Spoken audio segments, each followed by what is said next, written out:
Le loup est un animal mystérieux. Dans nos esprits, c'est à la fois un prédateur féroce et rapide à redouter et ne surtout pas croiser, mais c'est aussi un symbole de beauté, de grâce, de paix et de protection. La place que le loup emprunte pour nous, humains, est donc très spéciale. Ce n'est pas complètement un danger comme pourrait l'être un tigre ou un crocodile, mais ce n'est pas complètement un ami comme l'est le chien. Dans la mythologie, c'est pareil. Le loup est imposant et dangereux, mais il reste quand même attachant. On va voir tout ça. Bonjour à tous, c'est Maître Saumon, et aujourd'hui on va voir 3 loups légendaires ainsi que leur place dans la culture pop.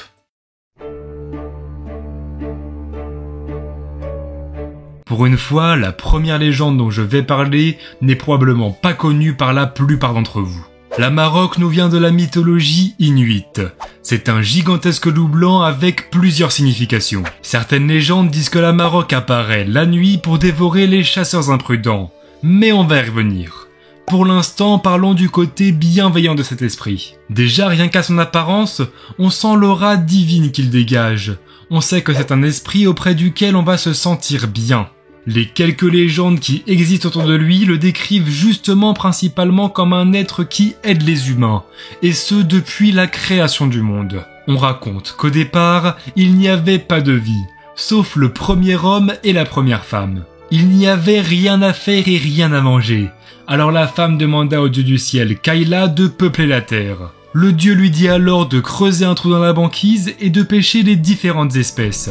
La femme a donc fait ce qu'il lui a dit et pêche à tour de rôle les différents animaux qui peuplent notre planète.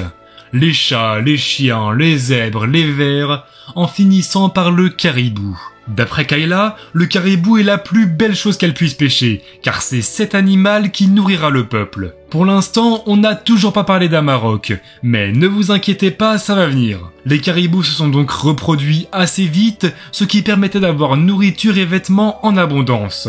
Sauf que les humains ne choisissaient que les plus beaux pour manger et s'habiller. Donc, au final, il ne restait que ceux qui n'étaient pas du tout attrayants, et personne ne voulait y toucher. Il y avait un gros problème. Et quand il y en a un, à qui est-ce qu'on demande? À Kaila. Le dieu est donc allé demander de l'aide à Amarok, l'esprit du loup. Amarok et Kaila ont donc conclu un accord comme quoi les descendants du loup devaient manger les caribous moches et malades, pour qu'il ne reste plus que des beaux troupeaux bien gras et en bonne santé. Amarok est donc l'esprit qui a sauvé les anciennes civilisations de la famine et de la maladie.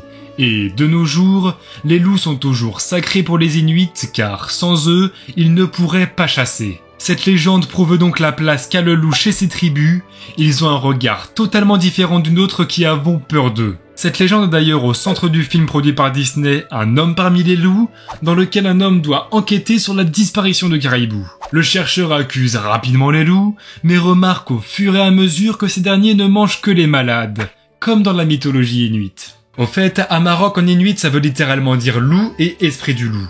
Donc Amarok est à la fois la divinité et la représentation de tous les loups. Après, si on se concentre juste sur la divinité, c'est lui-même un grand chasseur très solitaire, contrairement au loup qui chasse normalement en meute. J'ai une deuxième légende en poche, mais avant on va parler de son côté méchant, de son côté prédateur.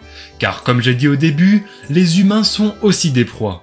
On dit que rien ni personne ne peut se cacher de la Marok. S'il estime qu'une personne lui a fait du tort ou l'a blessé ou contrarié, alors il prendra sa vengeance en allant le chasser lui-même. Ses principales proies sont les chasseurs qui sortent la nuit, ce qui est un comportement à ne pas avoir d'après lui. D'ailleurs, petite parenthèse, mais dans les tribus, on raconte ça aux enfants pour leur faire peur et les dissuader de sortir la nuit. Un peu comme la Llorona au Mexique. Bref, quand il chasse, ses mouvements sont lents et calculés. Il est redoutable, donc il est impossible de lui échapper une fois qu'il vous a pris pour cible. Après, il suffit d'être gentil et de ne pas chasser la nuit et normalement vous serez tranquille. Parfois, il s'occupe même lui-même d'aider les humains au lieu d'envoyer ses descendants comme pour les caribous. Comme dans la rapide légende de l'enfant et de la Marok. Elle raconte l'histoire d'un enfant inuit qui avait une morphologie anormale. Il ne grandissait pas comme il aurait dû. L'enfant a donc fait appel aux esprits pour résoudre son problème et la Marok apparut devant lui. Il a directement trouvé une solution. Je vous préviens, c'est violent. Il attrape l'enfant et commence à le cogner contre le sol et les murs pour que tous les os qui bloquaient sa croissance sortent de son corps. Je sais pas comment il a survécu à ça, mais ça a marché. Le loup s'est ensuite occupé de l'enfant et l'a entraîné pour qu'il devienne fort et puisse battre un ours au combat. Je préfère prévenir, mais si vous êtes petit, ça sert vraiment à rien de se briser les os. D'ailleurs, quand l'enfant a appelé les esprits, c'est l'Amarok qui est apparu, mais ça aurait pu être un autre car dans la mythologie inuite, il y en a plein qui existent. J'en parlerai sûrement dans des shorts. Bref, globalement quand même, quand vous voyez l'Amarok, c'est qu'il est là pour vous aider. Même si parfois c'est fait de façon radicale. En général, il est là pour vous encourager et vous pousser à être indépendant. Comme lui qui chasse seul, contrairement à la norme des loups. Sans vouloir trop m'avancer, je pense que pour la plupart d'entre vous, c'est la première fois que vous entendez parler de cet esprit. Et ça vient aussi du fait qu'on le voit presque jamais dans la pop culture. Ça peut être fait de façon implicite, comme le Disney dont j'ai parlé plus tôt, mais le plus souvent, on retrouve juste son nom qui est mentionné. Par exemple, l'écrivain Bernard Clavel a sorti en 89 son roman Amarok, qui raconte l'histoire d'une fuite de 2 trappeurs et d'un chien vers le nord du Canada. Sinon, comme souvent, c'est en musique, en tant que titre de chanson ou d'album qu'on le retrouve, comme celui de Mike Oldfield ou du groupe Nargaros. On peut aussi toujours compter sur la série Grimm, qui nous permet de mettre un visage sur toutes les légendes qui existent. Là, l'Amarok est dans la saison 4 et aurait le pouvoir de geler ses victimes grâce à son haleine. Bref, l'Amarok est un loup légendaire, blanc, majestueux et globalement bienveillant. Tout l'inverse du prochain loup dont on va parler. Avant d'en parler, si la vidéo vous plaît, n'hésitez pas à mettre un pouce en l'air et à vous abonner. Allez, rendons visite à nos amis les Vikings pour la légende suivante.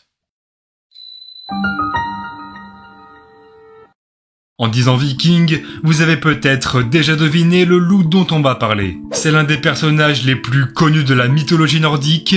On en a brièvement parlé dans la vidéo sur les monstres marins. Je parle bien sûr de Fenrir.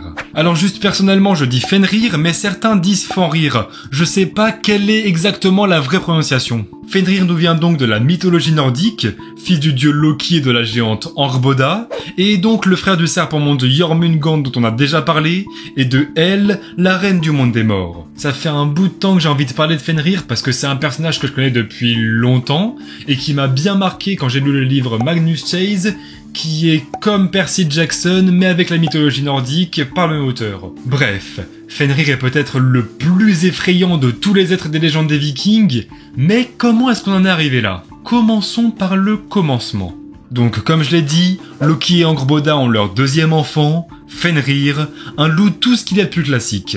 Les As, qui sont les grands dieux de la mythologie, décident alors de l'élever parmi eux comme on élèverait un chien. Et c'est à Tyr, le dieu de la guerre, que revient la garde du loup.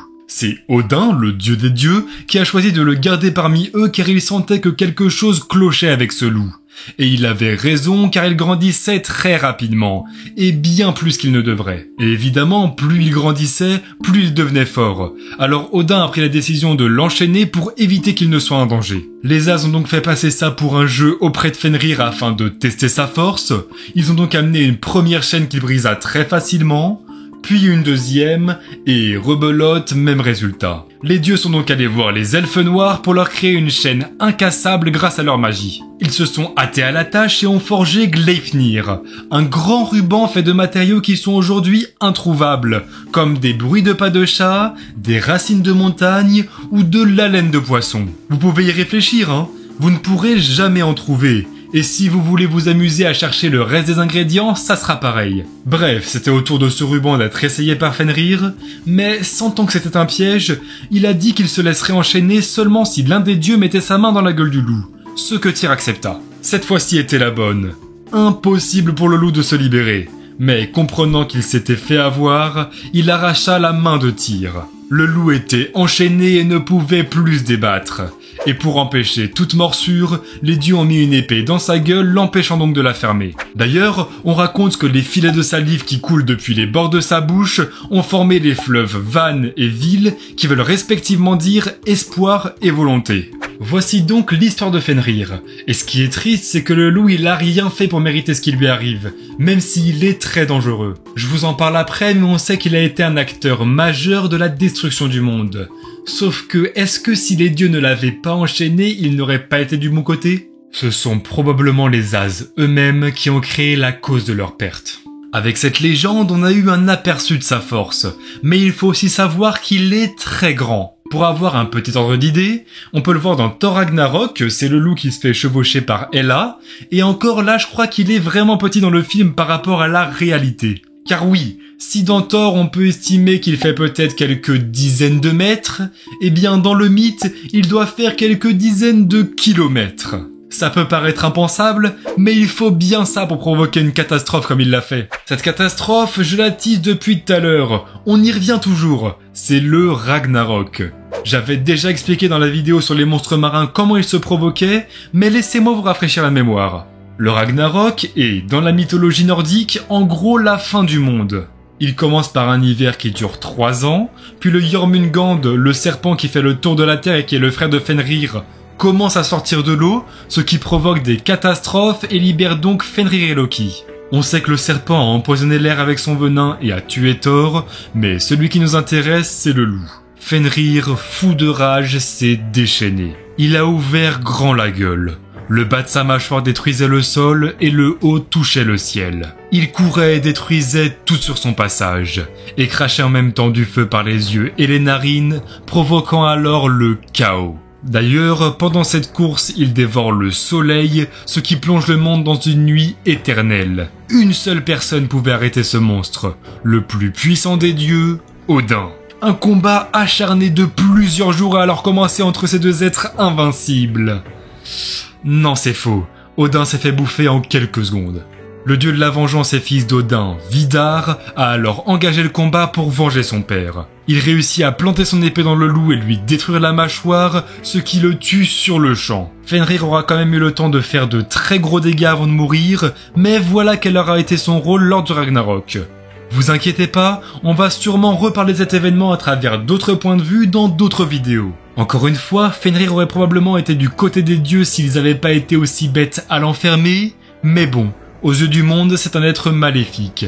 D'ailleurs, j'ai pas encore parlé de ses deux fils, Ati et Skoll, qui ont pour rôle de poursuivre éternellement la lune et le soleil, ce qui provoque le cycle jour-nuit. Mais bref, je disais donc qu'aux yeux de tous, Fenrir est démoniaque, et c'est pour ça que dans la culture pop, c'est quasiment tout le temps un méchant. C'est un ennemi donc dans Magnus Chase, dans Thor 3, mais aussi dans Assassin's Creed Valhalla, c'est un boss assez compliqué, comme dans Ragnarok Online ou dans le jeu de rôle Norse Mythology. Il est aussi très souvent mentionné dans les œuvres où il y a un contexte mythologique ou nordique, comme dans les séries Viking et Lost Girl, ou même dans le jeu Hellblade. Bref, si je voulais tous les faire, ça prendrait encore pas mal de temps, mais Fenrir étant une figure emblématique de la mythologie nordique, est la plupart du temps au moins mentionné quand le contexte s'y prête. Il peut parfois même être gentil, comme dans God of War, où il fait un peu office d'animal de compagnie.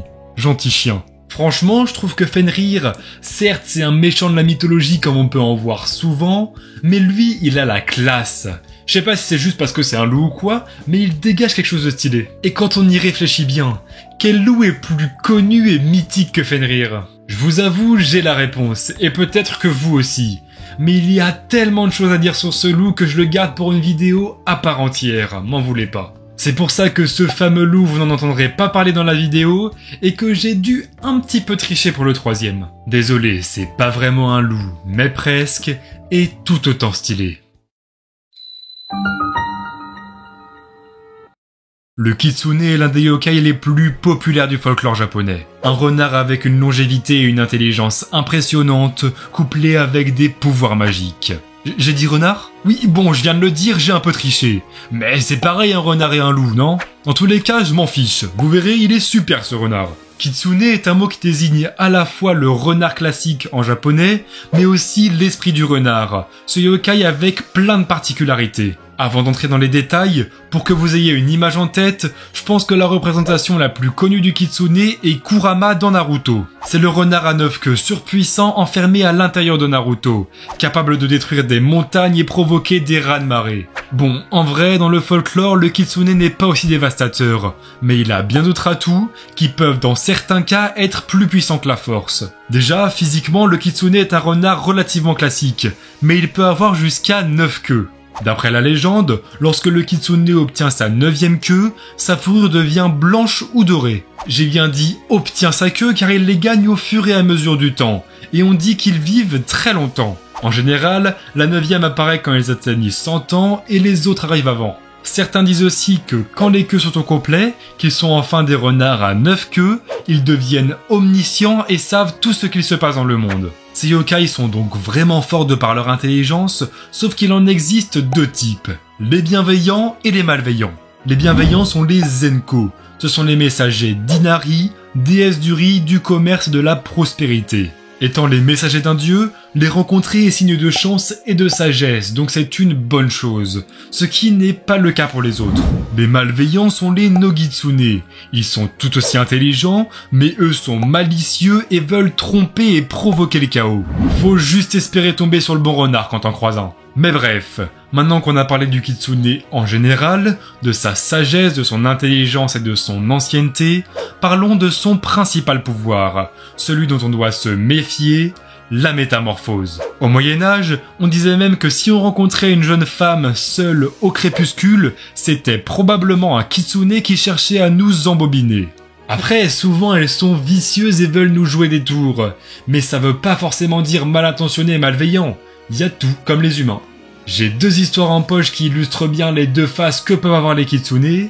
Je commence par laquelle? La bonne ou la mauvaise? Allez, on commence par la mauvaise pour finir sur une note positive. Laissez-moi donc vous conter la légende de Tamamo no Mae. Tamamo no Mae, qu'on va juste appeler Tamamo, était la femme la plus belle du Japon. Elle brillait de mille feux partout où elle allait, et a donc très vite attiré l'attention de l'empereur. En plus d'être belle, elle était très cultivée, et l'empereur en a donc rapidement fait sa favorite. Cependant, un premier phénomène étrange a eu lieu. Une nuit, lors d'un gros orage qui effrayait tout le monde tant il était dangereux, le corps de Tamamo brillait, se faisant remarquer par tous. Tout le monde a commencé à avoir peur de Tamamo, sauf l'empereur qui était encore plus séduit. Plus tard, l'empereur est mystérieusement tombé malade et a fait donc venir les meilleurs médecins et devins. Et l'un d'entre eux lui a révélé que Tamamo était la source de la maladie. Il ne voulait pas y croire, alors le médecin a organisé une cérémonie en l'honneur d'un dieu, ce qui a poussé Tamamo à révéler son vrai visage, celui d'un renard à 9 queues maléfique. Malgré sa tristesse, l'empereur a donc ordonné à ses meilleurs hommes de la chasser et de la tuer, ce qu'ils ont réussi à faire quelques jours plus tard. Cette légende montre ce que peut faire un kitsune malveillant grâce à ses pouvoirs de métamorphose et de persuasion. Mais heureusement, on a d'autres histoires qui, elles, vantent la bienveillance de ces renards. Je vais vous raconter cette fois la légende de Kuzunoha.